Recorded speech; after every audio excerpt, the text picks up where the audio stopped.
जी तो जनाब हम इस वक्त लाहौर में बरकी रोड पर मौजूद हैं। कंक्रीट फैक्ट्री है एक, इम्तियाज़ अहमद साहब उनके ओनर इस फैक्ट्री के हमारे साथ मौजूद हैं। हम कोशिश ये कर रहे हैं कि जितनी भी चीज़ें इस्तेमाल होती हैं किसी भी एक घर को बनाने के लिए या किसी भी एक तामीराती मंसूबे के लिए, उससे मुतल्लिक ज़रा कुछ मालूमात हासिल करें। उनका जो रॉ मटीरियल है या जो ख़ाम माल है उसकी कीमतें कितनी बढ़ी हैं, अल्टीमेटली जो फ़ाइनल प्रोडक्ट है उसकी कीमत कितनी बढ़ी है, और किसी भी तामीराती मंसूबे में या फिर किसी भी एक आम आदमी के घर बनाने में उसको कितनी दिक्कतों का या कितनी मुश्किलात का सामना हुआ है। अगर फाइनेंशियली बात की जाए, माशी तौर पर बात की जाए, कितने ज़्यादा पैसे अब उसके ज़्यादा लगेंगे 1 साल या 2 साल पहले की निस्बत। तो ज़रा इम्तियाज़ साहब से बात करते हैं। अस्सलाम वालेकुम, कैसे मिजाज आप, खैरियत से? अच्छा ज़रा बताइए कि कोई भी जो नॉर्मल एक घर बन रहा है या कोई एक प्लाजा बन रहा है, या अब आजकल तो लाहौर में अपार्टमेंट्स का भी थोड़ा सा रुझान और रिवाज चलना शुरू हुआ है, तो उसमें लगने वाली कौन कौन सी चीज़ें हैं जो आपके यहाँ फैक्ट्री में तैयार होती हैं? सर मेनली तो सीमेंट है, ठीक है, और इसके अलावा क्रश यूज़ होती है, सैंड यूज़ होती है, और खाका एक चीज़ होती है जो क्रश हुआ हुआ जो स्टोन होता है। आप जो फाइनल प्रोडक्ट्स बनाते हैं वो कौन कौन सी चीज़ें हैं जो फ्लाई ऐश भी यूज़ होती है। अच्छा, फ्लाई ऐश भी है। फ्लाई ऐश होती है जो ये पावर प्लांट्स की कोल की जो ऐश होती है उसकी बाय प्रोडक्ट होती है, तो वो हम यूज़ करते हैं। सही, तो उससे अच्छी क्वालिटी आती है उससे। अच्छा, अभी जितनी भी चीज़ें आप ये हम देख रहे हैं कि जी सॉलिड कंक्रीट ब्लॉक है, हॉलो ब्लॉक है, सॉलिड कंक्रीट ब्लॉक की डिफरेंट वो आपकी जो साइज जो है वो है, कंक्रीट ब्रिक्स हैं, कर्व स्टोन है, टफ टाइल्स है, फ्लाई ऐश ब्रिक्स हैं, वगैरह वगैरह। अभी तमाम चीज़ें जो है घर बनने में, कोई कारखाना बनने में, कोई बिल्डिंग बनने में इस्तेमाल होंगी। 1 साल पहले इनको बनाने में जो आपकी कॉस्ट आ रही थी, क्या आज भी वही है? नहीं, बहुत फ़र्क आ गया है। मतलब आप अगर बात करें तो 1 से 2 महीने में ही अच्छा खासा मेजर फ़र्क आ चुका है। ये जब से डीजल की प्राइसेस में डिफरेंस आया, क्योंकि जो ज़्यादातर जिस तरह क्रश है ये सरगोदा से सारा आता है। अच्छा, इन सब चीज़ों पे ज़्यादातर कैरेज कॉस्ट है। ये जितनी भी हमें मतलब चीज़ एक्चुअली इतनी उसकी माइनिंग इतनी नहीं है मुश्किल, लेकिन जितना वो जो क्रश करते हैं और सारा उसके कैरेज उसकी कॉस्ट। एक प्रॉब्लम ये भी तो ना, शायद उतनी कैरेज कॉस्ट नहीं बढ़ती। लेट्स से अगर 2% कैरेज कॉस्ट बढ़ी है तो शायद हमारे यहाँ फिर चूंकि एक रिवाज है कि हर बंदा मौके का फायदा उठाता है, तो 10% आप फ्यूल प्राइसेस अच्छी खासा बढ़ गया है। मतलब आप 110 120 से अब आप 148 पे बैठे हैं, तो सर प्राइसेस में डिफरेंस आया। वही चीज़ जो अगर हम बात करेंगे कि हम क्रश जो हम 50-60 में परचेज करते थे, अभी वो 85-90 में परचेज, यानी हम जो बजरी है, सिंपल बजरी जो गलियों में रोती फिरती है, वो भी महंगी हो गई है। सब महंगी हो गई है। सीमेंट भी आप इससे पहले अगर आप बात करें, साल पहले बात करें तो 550-600 के राउंड अबाउट था, लेकिन राइट नाउ अभी आपको 750 की आपको बैग पड़ता है। और सीमेंट में क्योंकि हम जब इस पे बात करते हैं ना कि जी कंस्ट्रक्शन से मुताल्लिक चीज़ें बढ़ गई हैं, तो ये जवाब मिलता है कि चूँकि जी इंटरनेशनल मार्केट में स्टील की और जो खाम माल है उसकी कीमतें बढ़ गई हैं। सही है। तो सीमेंट में तो कोई ऐसी चीज़ इस्तेमाल नहीं होती जो बाहर से मंगवानी पड़ती हो हमें, या सब लोकली? नहीं, कोई ऐसी चीज़ नहीं है। तो सीमेंट की कीमतें बढ़ गई, प्रोड्यूस कर रहे हैं, लेकिन सर उनको भी तो कॉस्ट पड़ रही है ना। अगर ये जितने प्लांट्स हैं सर ये हटके होते हैं ना, अब जैसे नौशेरा में है, ये चिराग जो आ रही है, जितने भी पायदार मेपल लीफ है, ये सारे दूर से आ रहे हैं। कैरेज कॉस्ट इसमें ऐड हो गई, कैरेज कॉस्ट ऐड हो गई। अब जैसे हम भी हैं, हम भी डिलीवर करते हैं, तो सर जैसे जो रेट्स हमारे भी थे उस पर वो फ्लक्चुएट किए हैं, वो भी डिफरेंट हो गए। लोग आपसे शिकवा करते हैं फिर कि जी आप पहले तो साल पहले या 2 महीने पहले तो ये इतने की मिल रही थी, अब आप इतने की दे रहे हैं। और हमारे पास यही एक्सप्लेनेशन होती है कि रॉ मटेरियल अब महंगा हो गया, अब हम क्या कर सकते हैं। अगर एक चीज़ हमें भी आगे से कॉस्ट एक बढ़ गई है, क्योंकि ये चीज़ तो है कि डेफिनेटली कि ये जब फ्यूल प्राइसेस इफेक्ट करती हैं तो हमें तो ज़्यादा। आपके ख्याल में कौन सा तबका इस प्राइस हाइक से सबसे ज़्यादा मुतासिर हुआ है?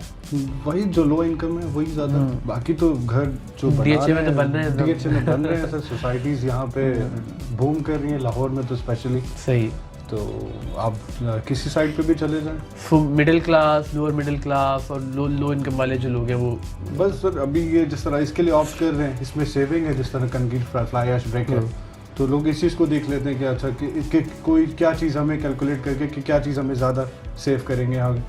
तो फ्लाई ऐश ब्रिक के हवाले से भी चले एक अच्छा ये कि हम एक मैसेज भी दे दें कि कंपैरेटिवली ये, चूँकि वो भट्टे शट्टे पहले लगते होते थे रेड ब्रिक के, तो उससे ज़रा माहौल दोस्त भी है। बिल्कुल। और ज़रा और इसका ये फ़ायदा कि मजबूती के एतबार से भी ठीक है। में अगर दूसरी क्ले ब्रिक होती है, ये समझे 1200-1300 PSI की स्ट्रेंथ होती है, ये 2500-3000 तक ये आप हाँ मतलब इसी तरीके से 2500-2600 PSI जो एक नॉर्मल है। कितना फ़र्क होगा 1 साल में या 2 साल में? कोई असेसमेंट है आपकी? 5%, 10%, जो बेसिक चीजें आई थिंक मिनिमम अगर आप कहें तो 40% फर्क आया है, मतलब 40% राइज की ये हाँ, कंस्ट्रक्शन मतलब बहुत कॉस्ट। सारी चीज़ों में। अगर जैसे मैं आपको अभी क्रश का बता रहा हूँ, लाइक 50 रुपीज़ वो फिट मतलब जो बजरी मिलती थी, अभी वो 85-90 रुपीज़ की हो गई है। तो आप ये देख लें कि हर चीज़ में अब वो सब चीज़ों में फ़र्क आया। अच्छा, अब यही चीज़ नॉर्दर्न एरियाज़ में आपको क्रश कम मिलती है क्योंकि पहाड़ साथ है, वही फॉरन मिलते हैं। लाहौर थोड़ा हटके है तो सरगोदा से कैरेट कॉस्ट सारी पड़ती है, तो आपको पता है ये सारा इस वजह से कॉस्ट में काफी। अच्छा, अब चूंकि ज़ाहिर है आपका तो ताल्लुक रहता होगा जो स्टील से रिलेटेड लोग हैं, जो घर बना रहे हैं, जो ठेकेदार, जो कॉन्ट्रैक्ट, ज़ाहिर हर एक से आपका बिल्कुल। तो आपको क्या लगता है कि अब ये यहाँ पे आके रुक गई है प्राइस, समहाउ नीचे जाएगी कभी, या ये बढ़ती चली जाएगी? कोई कंट्रोल कर रही है गवर्नमेंट, कोई माफियाज, कोई सीमेंट वाले, कुछ नहीं, कभी कोई चीज वैसे आपको पता है फ्यूल प्राइसेस वैसे जब नीचे भी जाती है कुछ होता है तो कभी कीमत नीचे नहीं जाएगी, नीचे तो कभी नहीं आएगी, ऐसा ही है जो है।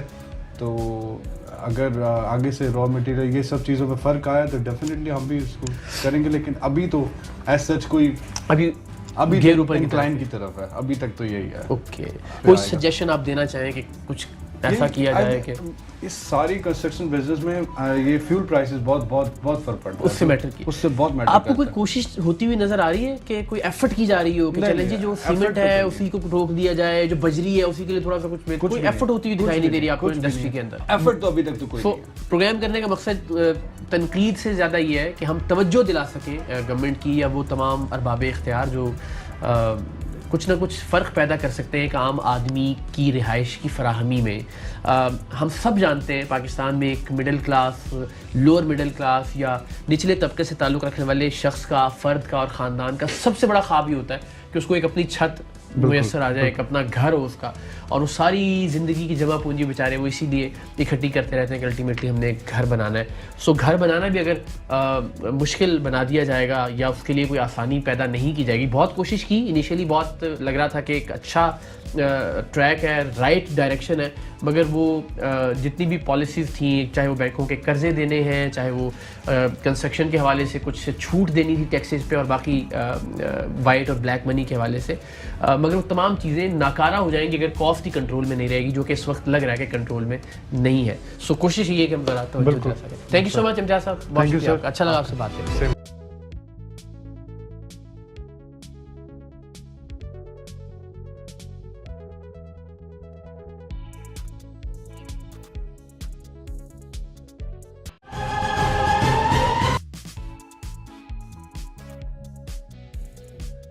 जी तो जनाब, तामीराती शोबे के बहुत सारे ज़िमनी शोबा जात हैं। हम कोशिश कर रहे हैं कि हर वो चीज़ जो एक घर बनाने में इस्तेमाल हो सकती है या एक रिहायशी प्रोजेक्ट बनाने में इस्तेमाल हो सकती है, उससे मुतल्लिक़ लोगों से मिलें, बात करें और जानने की कोशिश करें कि जो एक घर बनाने का ख़र्च है या घर बनाने की या कंस्ट्रक्शन की जो कॉस्ट है वो पिछले 1, 1.5, 2 बरस में कितना ऊपर गई है। उसकी वजह ये है कि हुकूमत ने पिछले 1.5-2 बरस में जो बयानिया बनाया वो ये कि वो एक आम आदमी के लिए रिहाइश को, उसकी अपनी छत को आसान बनाने की कोशिश कर रही है। इसी सिलसिले में बैंकों को भी मुतहर्रिक किया गया, पुश किया गया स्टेट बैंक ऑफ पाकिस्तान की तवस्सुत से कि तमाम बैंक कर्जा दाद दें घर ख़रीदने के लिए और घर बनाने के लिए।